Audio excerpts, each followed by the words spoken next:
This is Benny. And this is Dhruv.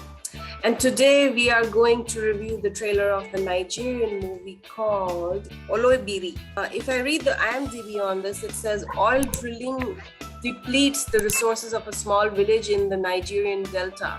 But tensions reach a boiling point when a corporation discovers more oil nearby. The director is Curtis Graham, and this has won many awards as well. The cast is Olu Jacobs, William Moses, Richard Mofe Damijo, Dayton Sinkia, and many others. So let's see. This is a 2015 movie. It's already on Netflix as well.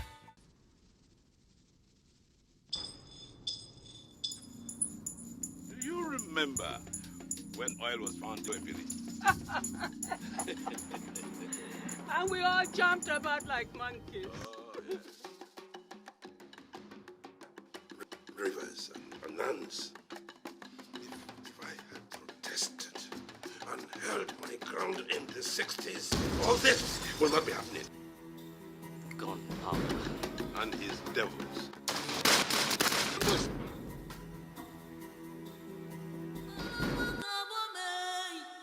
We have secured oil mining leases in Nigeria's Niger Delta. The adventure, my friends, has just begun. When I founded Forshaw, I set out to be different in the Niger Delta. That's what I want us to be. Different. Listen, I'm going to come out there the day after tomorrow. I want to visit the host community. No easy access to water, I see. Let's go! Go! Stop! Stop! What have you got for me? Please.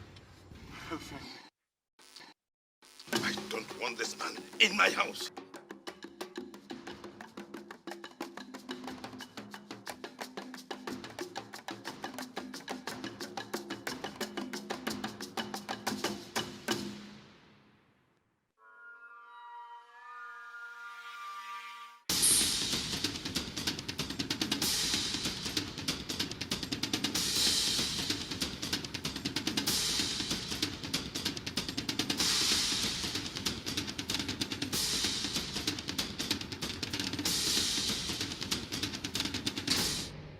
You will regret it.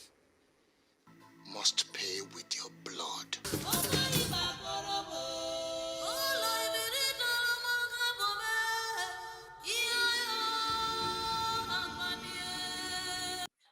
Yeah. Do you think Oloibiri is the name of a river? No, I think it's the name of a village or a town or region in Nigeria. It's one of the regions, I think. Right. You look at this trailer and you think of that. Does good money ever come from a good place, or does it ever come in out of good deeds? I mean, if you a lot of money hardly ever comes without a big price. But the thing is that who pays that price, right?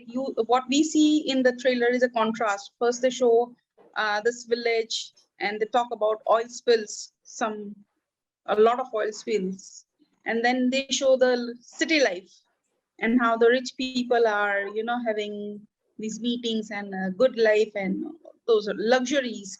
So the contrast is that those who actually lead to the money, they are the ones who are, suffering for it. Yeah. They are paying for it, and the people who are getting the money, making money out of all that, they are enjoying themselves. So it's kind of a sad contrast, but that's how it is. Yeah, to your point, it actually reminds me of that movie Blood Diamond, because Yes.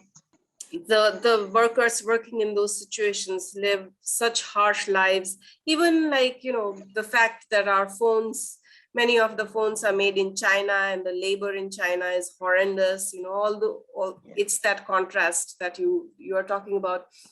Also, I think it's a story of multitude of dimensions, obviously, what you mentioned, but it's also a story about three men colliding, as they said in the trailer.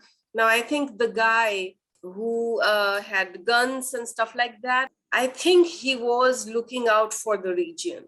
He said, if we would have stood our ground before, then this wouldn't have happened.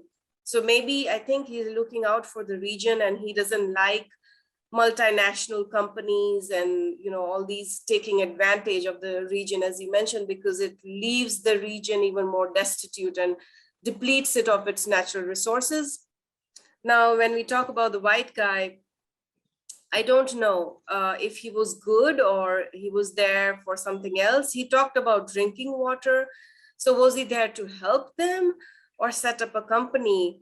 But in any case, whatever he was there for, the other guy who had the guns and stuff, he took him by default as an enemy, because I think he believes that everybody comes here to take advantage of us, and I want to protect them. That's why he tried to assassinate him, is what I believe.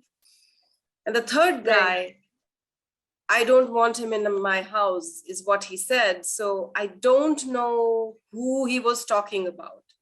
Now, was he a local? And was he sheltering the white dude, or was he sheltering the other guy? I believe maybe he was sheltering the white dude, and he didn't want to stand up against the other guy who was after the white dude. And that's why he was saying that. Or he was also saying that because he doesn't like these foreigners coming to their villages. So, you know, when the locals feel wronged, they are not going to welcome you. So I think this is that dynamic. Now, the question is, as we said, like, is the white guy there to help, and they are sabotaging an opportunity to be helped, and have they become cynical towards everybody who comes there, or are they actually protecting themselves? That's the question I'm not clear about. Yeah, from this I remember there was something I read. There's a whole speech by a Red Indian chief. It's known as the Chief Seattle speech, and that was the time when colonization had begun in the Americas, and the white guy had taken over, you can say, and they had offered to let them allow them to stay in some parts of the country where they were already staying, right? And Chief Seattle, he says in his speech that how can anyone purchase or give something that is not their own? Yeah. I mean, land, trees, water, river, that is no man's possession. It is nature's possession. So who is anyone to give it or take it like that at all? So that's one thing that comes to my mind. And another thing that comes to my mind regarding the white guy, and definitely what he is doing and what his role is questionable. I feel that maybe he might have been a government official because he talks about the water, whether it is drinkable or not. Or maybe it could have been that he has been sent over there by maybe the company itself, the ones who were making money out of oil and everything. But he didn't realize probably that he was supposed to be working for the profit of the company, not actually doing his job and looking into the real matter, whether the water is drinkable or not. Right? So he was actually seriously probably doing his job. And so I think, and then he had everybody after him. Maybe even the company was not happy with him really doing the job he was supposed to do. And the locals, they were surely, not trusting of anyone. So I think he got into a fix by trying to do his job correctly and authentically. But it seems that he must have been a man of ethics, because, I mean, if somebody's shooting at you, you must have done something seriously right. If the bad guys are shooting at you, then definitely you have done something truly right, which really annoyed somebody so bad. Right. That actually reminds me of the movie. Your point reminds me of the movie Air America. It was a fantastic movie. It had Robert Downey Jr. and Mel Gibson, very, very, very young, adorable Robert Downey Jr. And he was sent as a pilot, I think, to Vietnam, I think. And he thought he was on some mission to, map out the territory, just fly around. He was told it's all safe. And then people started shooting at him, and he's like, why are they shooting at me? And then he meets Mel Gibson, and he gets to know all these things that, He has been sent for something else, but he hasn't been told that that's what he's doing. It's a good point you bring out. I did feel, I got the vibe that the white guy was a good guy. He didn't, usually, you see that on the face or the character that they choose. So I think he was a good guy, and it's a tussle between all these men or all these different characters who are trying to do good. Maybe that's the case, but no one knows the full picture. That's why there is a tussle, I guess. It's the multinational companies, because it says in the IMDb that there's more oil, so they've already depleted a lot from that region, and there's been vigilantes who are like, no, you can't do that anymore. So they are sending this guy in the guise of depleting more oil under the name of doing something else.